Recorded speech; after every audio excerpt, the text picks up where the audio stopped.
इधर लंदन में corona virus का नया स्ट्रेन मिलने से पूरी दुनिया में दहशत है, क्योंकि वहां से भारत लौटी 2 फ्लाइट में कुल 7 कोरोना पॉजिटिव मरीज पाए गए हैं। इनमें से एक फ्लाइट बीती रात दिल्ली पहुंची। इसमें 266 यात्रियों में से 5 को संक्रमित पाया गया। वहीं 2 पॉजिटिव कोलकाता में मिले हैं। ये रविवार को लंदन से कोलकाता आए थे। एयरपोर्ट पर 2 फ्लाइट के यात्रियों को ब्रिटेन से लौटने पर अलग अलग बसों में बिठाया गया और वहां से सीधे होटल ले जाया गया, जहां सभी पैसेंजर्स और क्रू मेंबर्स को आइसोलेशन में रखा गया है, क्योंकि महाराष्ट्र सरकार ने मिडिल ईस्ट और यूरोप से आने वाले सभी यात्रियों को 14 दिनों तक इंस्टीट्यूशनल क्वारंटीन में रखने का आदेश दिया है। लिहाजा होटल्स तक पहुंचाने के लिए 50 से अधिक बेस्ट बसों का इंतजाम किया गया और हर ट्रिप के बाद बसों को पहले सैनिटाइज किया गया। इसके बाद ही किसी को इसमें बैठाया गया। हालांकि कुछ यात्रियों ने इस पर नाराजगी जाहिर की और कहा कि उन्हें इस बारे में पहले से कोई जानकारी क्यों नहीं दी गई। आएगा ना, रिपोर्ट बिना थोड़ी ना आएगा। कोरोना में सबका धंधा बने, होटल का धंधा करवाने का चक्कर है। पैसे गरम, जेब गरम कर रहे हैं इन लोगों को। जेब गरम क्या, इनके पास में पैसे नहीं है? होटल वाले का धंधा करा रहे हैं इन लोग। जब उन लोग लंदन से बैठेंगे तो रिपोर्ट कराएगा तभी तो आएगा इधर। तो क्या यूके के अंदर कुछ वैक्सीन वगैरह कुछ था ही नहीं? यूके का क्या फालतू है सब टेस्ट वगैरह। यात्रियों का इंतजार करते परिवार वाले इस बात पर भी नाराज थे कि आइसोलेशन के दौरान होटल का खर्च भी उन्हें अपनी जेब से ही भरना पड़ेगा। मेरे मामा बोल रहे हैं यूके से कितना बम उठा? वो सुबह से फ्लाइट में थे। अब उनको तो वो तो रिपोर्ट लेके बैठे हैं, नेगेटिव उनका रिपोर्ट। अब यहाँ इंडिया आने के बाद उनको अभी फ्लाइट समझो 1-1.5 घंटे से फ्लाइट का डोर भी ओपन नहीं किया उन लोगों ने। और अंदर अनाउंस हो रहा है कि 7 दिन के लिए आपको क्वारंटाइन होना पड़ेगा, होटल का खर्चा सब आपको देना पड़ेगा। अगर उनको पहले से पता होता कि वो लोग इंडिया के अंदर अगर क्वारंटाइन होना पड़ेगा तो वहीं से आने इंडिया नहीं आते, वो लोग वहीं रुक जाते। अगर कोई बंदा 1 वीक के लिए आ रहा हो, 1 वीक क्वारंटाइन होकर फिर से यूके चला जाएगा उनके पास। उधर दिल्ली में पाए गए संक्रमितों के सैंपल रिसर्च के लिए एनसीडीसी यानी national centre for disease control भेजे गए। साथ ही सभी पैसेंजर्स और क्रू मेंबर्स को आइसोलेशन में रखा गया। अभी नए स्ट्रेन की बात वहाँ के प्रधानमंत्री जी ने कही है कि काफी सारे लोग नए स्ट्रेन के मिले हैं और वो काफी ज्यादा संक्रामक है, बहुत तेजी से फैल रहा है, उनका कहना ये है। और डेटा भी बता रहा है कि अब जैसे लंदन में, इंग्लैंड के अंदर 5-7 हजार केस आते थे, अब 30,000 से ज्यादा पर डे केस आ रहे हैं। तो एकदम से काफी ज्यादा स्पर्ट वहाँ पर आया है और इसी वजह से कल हमने रिक्वेस्ट की थी केंद्र सरकार को कि भाई यूके से आने वाली सारी फ्लाइट्स को बंद किया जाए और केंद्र सरकार ने आज से सारी फ्लाइट्स बंद कर दी हैं। पिछली बारी जब मार्च-अप्रैल में फैला था तब भी यही कारण था कि बाहर से बहुत सारी फ्लाइट्स आई थी और उन फ्लाइट्स में काफ़ी सारे लोग इन्फेक्टेड दिल्ली आए थे, तो उसकी वजह से जब वो जगह जगह फैल गए थे तो उसकी वजह से काफ़ी फैला था। मैं तो आपके माध्यम से सबको कहूँगा कि सभी लोग। दरअसल लंदन में कोरोना का नया स्ट्रेन यानी बदला रूप मिला है। इसे पहले से 70% ज्यादा संक्रामक माना जा रहा है। हालांकि स्वास्थ्य मंत्री डॉक्टर हर्षवर्धन ने कहा कि घबराने की जरूरत नहीं है, क्योंकि सरकार सतर्क है। इन सब के अंदर आप अपने आप को मत उलझाइए। सरकार हर बात के लिए पूरी तरह से सजग है और जैसे पिछले 1 साल में आपने देखा कि सरकार ने आवश्यकता के अनुरूप जनता के हितों की रक्षा करने के लिए जो जिस समय पर आवश्यकता किया, वो सारी चीजें सरकार देख रही है। कोई इतना पैनिक का कोई कारण नहीं। स्वास्थ्य मंत्री चाहे कुछ भी दावा करे, लेकिन ब्रिटेन में बेकाबू कोरोना वायरस का नया वेरिएंट मिलने की खबर आने के बाद भारत में चिंता बढ़ गई है। उधर ब्रिटेन में कोरोना वायरस के एक नए वेरिएंट यानी अलग तरह के लग रहे इस वायरस से बहुत ज्यादा लोग बीमार पड़ रहे हैं। इसकी वजह से वहां कोरोना मरीजों का आंकड़ा लगातार बढ़ता जा रहा है।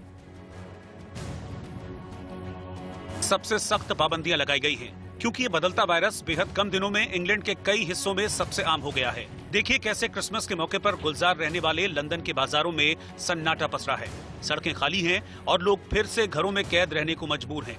जानकारी के मुताबिक कोरोना के इस नए प्रकार का पता सबसे पहले सितंबर में चला था और नवंबर में लंदन में कोरोना संक्रमण के 1/4 मामलों में ये वायरस वजह था। मगर 15 दिसंबर आते आते 2/3 मामलों में संक्रमण की वजह यही वेरिएंट पाया गया। इतना ही नहीं, नया वेरिएंट नॉर्दर्न आयरलैंड को छोड़कर पूरे ब्रिटेन में फैल गया है, जिसके बाद प्रधानमंत्री बोरिस जॉनसन को सामने आकर लोगों से पैनिक न होने की अपील करनी पड़ी। The early evidence we have on this new variant of the virus, the potential risk it poses, it is with a very heavy heart. I must tell you, we cannot continue with Christmas as planned. उधर भारत के अलावा Europe के कई देशों ने Britain की यात्रा पर प्रतिबंध लगा दिया है। Ireland, Germany, France, Italy, Netherlands और बेल्जियम समेत कई देशों ने ब्रिटेन की सभी उड़ानें रद्द कर दी हैं। दरअसल वायरस हमेशा अपना रूप बदलते रहते हैं, यानी वो हमेशा म्यूटेट करते हैं। इसीलिए उसके व्यवहार में आ रहे बदलाव पर वैज्ञानिक पैनी नजर रखते हैं। हालांकि अच्छी बात यह है कि अभी जो भी वैक्सीन बन रही है उनमें इस नए रूप को ध्यान में रखकर बदलाव किया जा सकता है। और इस बीच WHO ने दावा किया है कि ब्रिटेन में कोरोना का नया स्ट्रेन बेकाबू नहीं है।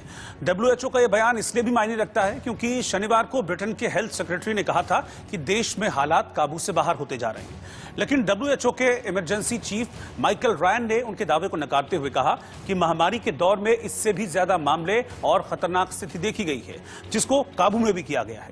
इसलिए ब्रिटेन के हालात को बेकाबू न माने, लेकिन इसे बहुत गंभीरता से लेना जरूरी है। वहीं कोरोना के नए स्वरूप पर WHO ने कहा है कि नए वेरिएंट को समझने में वैज्ञानिकों की टीम लगातार रिसर्च कर रही है, लगी हुई है।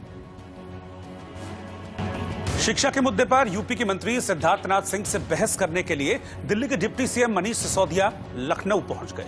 पिछले दिनों आम आदमी पार्टी ने यूपी में 2022 के विधानसभा चुनाव लड़ने का ऐलान किया था और केजरीवाल ने शिक्षा के मुद्दे पर योगी सरकार को घेरा था, जिसके जवाब में सिद्धार्थनाथ सिंह ने आम आदमी पार्टी को बहस की चुनौती दे डाली थी। लिहाजा बहस की चुनौती को स्वीकार कर यूपी के हेल्थ और एजुकेशन के मुद्दे पर योगी सरकार को घेरने दिल्ली के डिप्टी सीएम मनीष सिसोदिया लखनऊ आ पहुंचे और बहस के लिए गांधी भवन में यूपी के मंत्री सिद्धार्थनाथ सिंह का इंतजार करने लगे। इस दौरान उनके साथ आम आदमी पार्टी के सांसद संजय सिंह भी थे, जबकि मंत्री सिद्धार्थनाथ सिंह का नाम लिखी एक कुर्सी खाली दिखी और सिसोदिया काफी देर तक इसी तरह सिद्धार्थनाथ सिंह का इंतजार करते रहे। इस दौरान उन्होंने एक प्रेजेंटेशन भी दिखाई जिसमें दिल्ली के स्कूलों में पढ़ाई के स्तर का जिक्र था।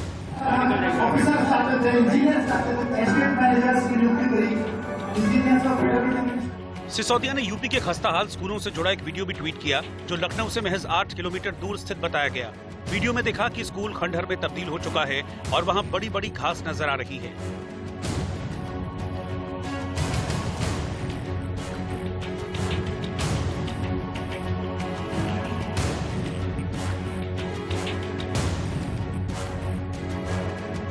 इसके साथ ही उन्होंने ट्वीट किया कि योगी जी, आपके स्कूलों का सच तो मैं दिखा के रहूंगा। फिलहाल आपने पुलिस की घेराबंदी लगाकर लखनऊ के जिस स्कूल को देखने से मुझे रोक रखा है उसे आप भी देख लीजिए।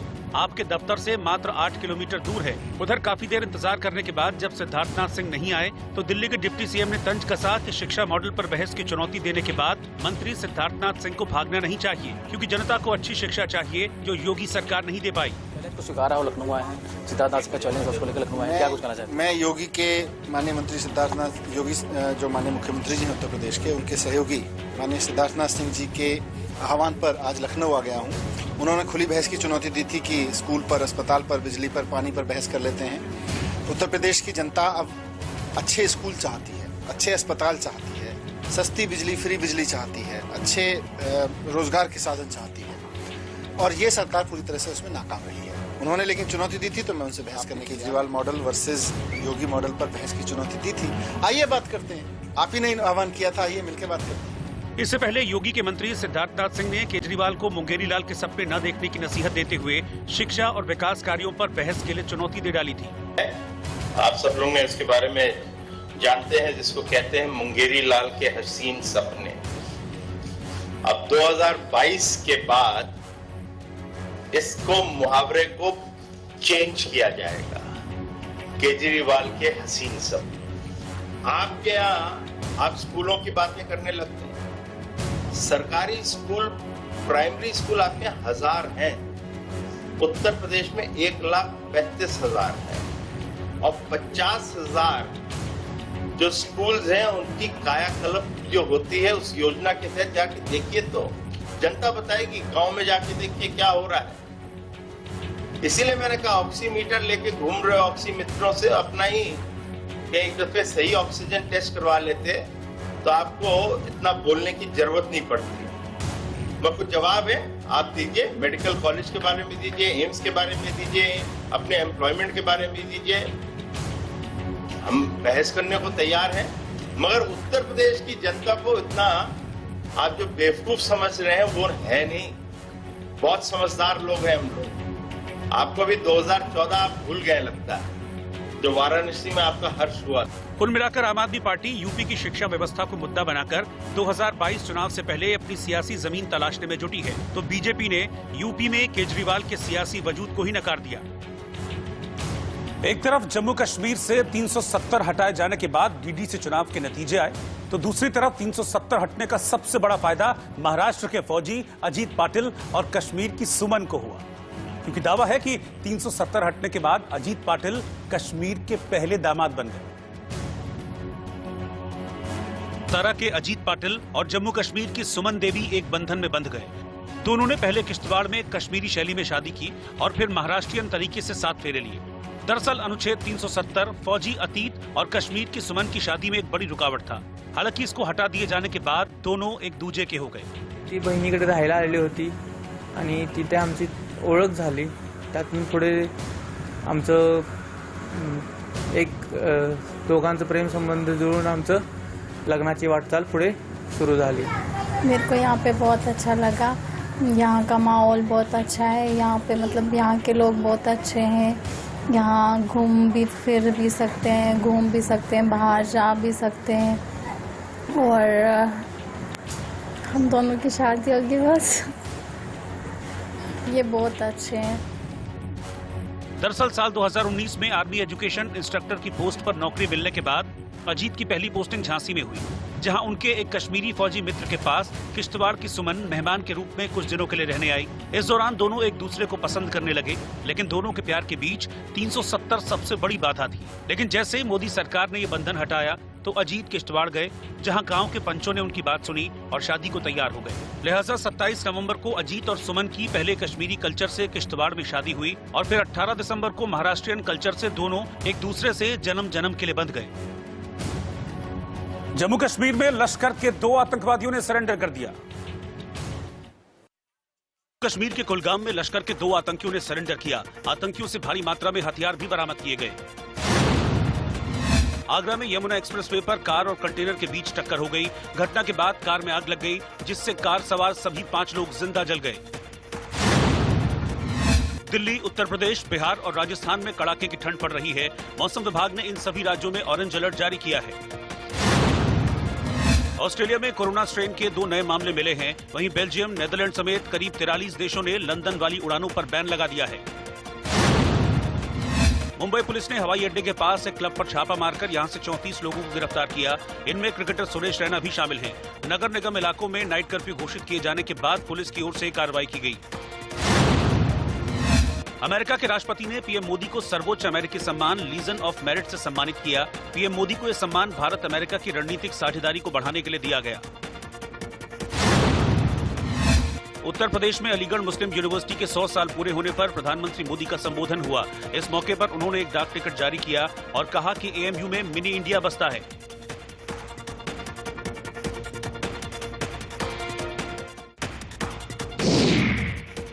सोमवार को भारी गिरावट के बाद मंगलवार को बाजार संभला और अच्छी बढ़त के साथ बंद हुआ। सेंसेक्स 452 अंक उछलकर 46,000 पार कर गया और 46,006 पर बंद हुआ। वहीं निफ्टी 137 अंकों पर 13,466 पर बंद हुआ।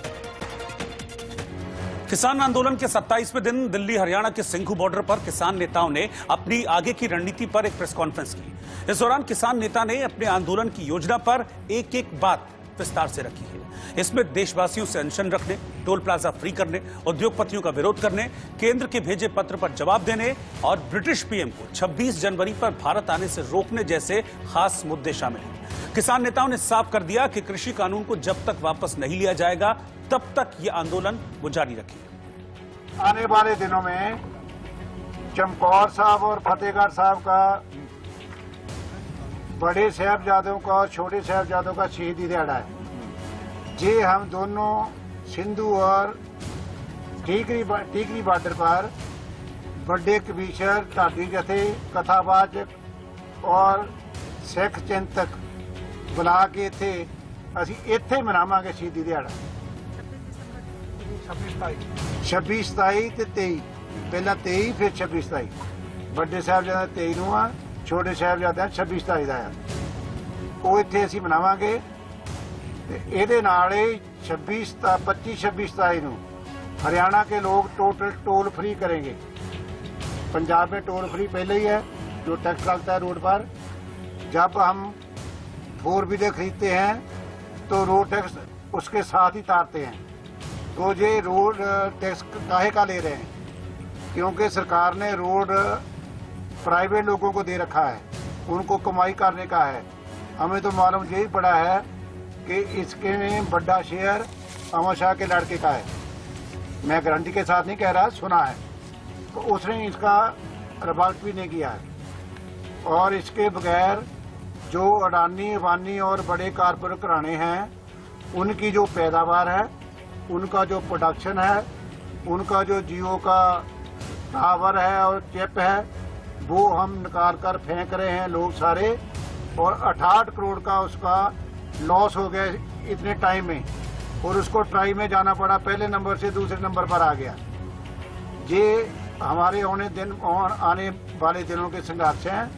और जो चिट्ठी लिखी है ज्वाइंट सेक्रेटरी अग्रवाल ने, उसके बारे में क्या जवाब देना है, वो हम कल भारत के सभी जो संगठन है 472, उनकी तरफ से जो कमेटी बनी हुई है वो लेकर देंगे।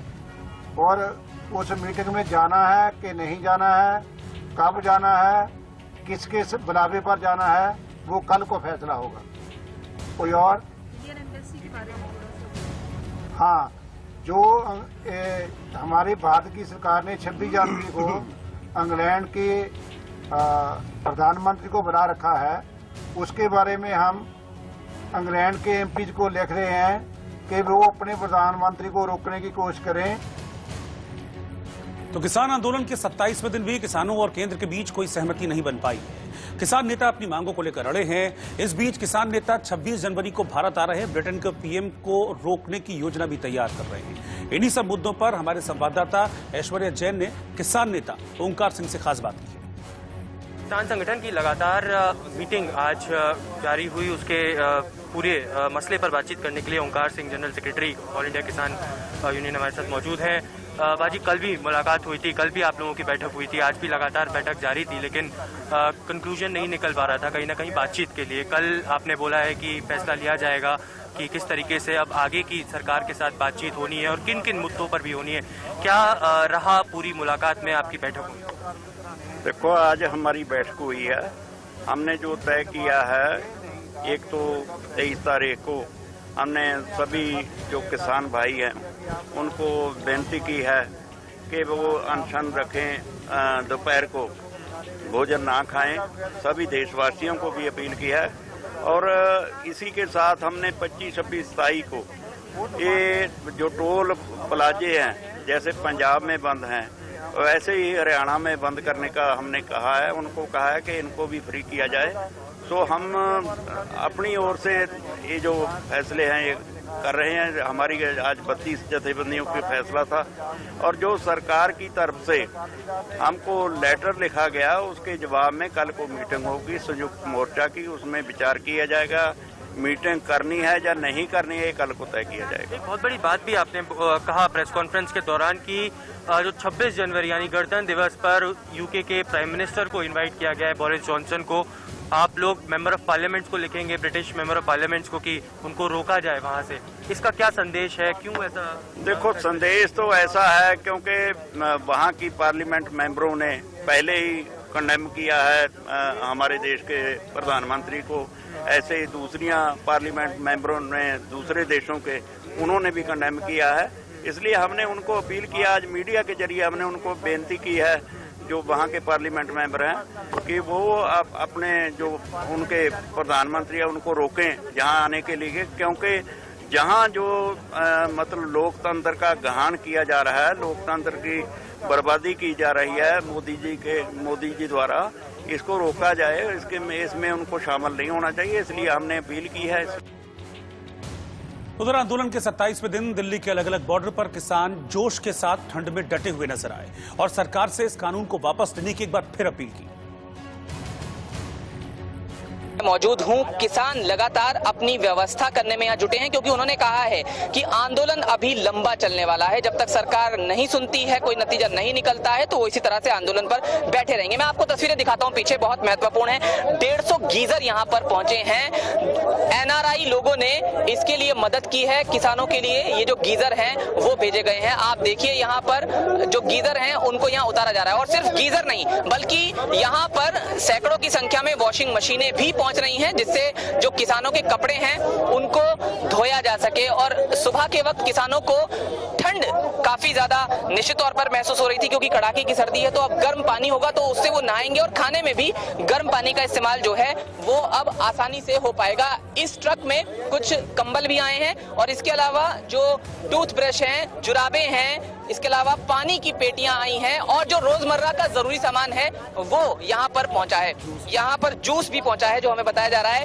क्या क्या आया है इसमें और आगे क्या क्या आ रहा है?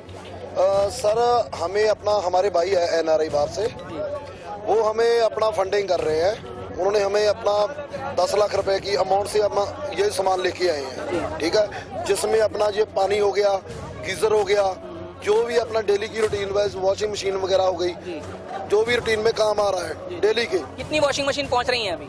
सर, हमने 1 लाख रुपए की वॉशिंग मशीन ली है। ये देखिए, यहाँ पर ये जो गीजर हैं वो रख दिए गए हैं, क्योंकि यहाँ पर अलग अलग जो रसोई हैं उनकी व्यवस्था है। तो हर रसोई में 2-3 गीजर इस तरह से यहाँ रखे जा रहे हैं। और लकड़ी की अगर बात करें, क्योंकि लकड़ी भी जो भारी मात्रा में है वो यहाँ पर लाई गई है, जिससे किसानों को अगर ठंड लगती है तो वो अलाव ताप सके। और इसके अलावा ये लकड़ियां जो है रसोई में भी काम आ रही हैं, ताकि जो खाना बनाया जा रहा है वो आसानी से बनाया जा सके। तो इस तमाम चीजों से आप अंदाजा यहाँ लगा सकते हैं कि जो आंदोलन है वो किस तरह से तेजी पकड़ रहा है, और किसान आने वाले कई महीनों का जो परमानेंट इंतजाम है वो यहाँ पर करते जा रहे हैं। नेशनल हाईवे 9 आज दूसरी तरफ से भी रोका है, कल भी रोका था, इसकी वजह जानना चाहेंगे? यहाँ पे किसानों को रोक रहे हैं, जो किसान आ रहा है उसको रोक रहे हैं, इसलिए यहाँ पे रुके। क्या ऐसा लगता है कि प्रशासन भी ये नहीं चाहता है कि किसान यहाँ भारी संख्या में पहुँचे? अब पता नहीं क्या जानकारी है। और क्या कुछ सरकार से बात हुई? क्योंकि जैसे कल लेटर की बात कही गई थी कि सरकार चाहती है कि बात करें, तारीख आप दें, हालांकि किसानों ने कहा कि तारीख सरकार दे। अभी देखो उनका ज्यादा मैसेज आया। हम इस समय सिंघू बॉर्डर पर मौजूद हैं। आज भी हजारों की तादाद में जो किसान हैं वो सिंघू बॉर्डर पर बैठे हुए हैं, नए तीनों कृषि कानून को रद्द करने की मांग कर रहे हैं। इससे पहले कृषि मंत्री ने किसान संगठनों को एक बार फिर से बातचीत करने के लिए आने के लिए कहा था, जिसको लेकर किसान संगठन अभी मंथन कर रहे हैं। शुरुआत में जो मंथन चल रही है वो 35 संगठनों के बीच में चल रही है। ये वो 35 संगठन हैं जो सरकार से मिलने पिछली बार गए थे।